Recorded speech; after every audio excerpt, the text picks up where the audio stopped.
Welcome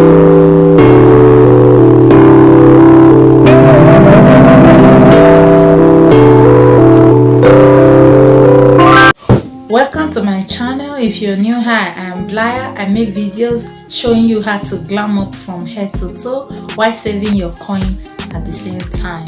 If that is something you're interested in, ensure that you hit that subscribe button and turn on the notification bell so that whenever I upload a new video, you will be the first to be notified. Most of us, we have a very busy life, and most times we are in a rush to get the day started or to be at a place or to meet up with time, or for whatever the case. If you're in a hurry but you still want to look put together without much effort, this video is for you.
I know the difference might not be dramatic, but looks so much better. If you're in a rush but you still want to look a bit put together, you can do this in 3 minutes and it's going to make a huge difference. So always have your pencil pre-sharpened. Like whenever you are done using your pencils, ensure that you sharpen them before keeping them back in your makeup bag, so that if there comes a day that you are in a rush, you just grab your pencil and go directly to do your brows. You wouldn't waste much time in sharpening your pencil. Ensure that your brows are always in good shape. Don't let your brows to be overgrown, because when your brows are overgrown, you have to spend more time to highlight very well to ensure that the extra hairs are not in the way. Give this video a thumbs up, share if you can, and if you're new here, don't forget to hit that subscribe button. Now watch my most recent video, how to do your brows. Ensure that you click on that very video now, because I'll see you there. Thank you so much for watching. I'll see you in my next one. Bye for now.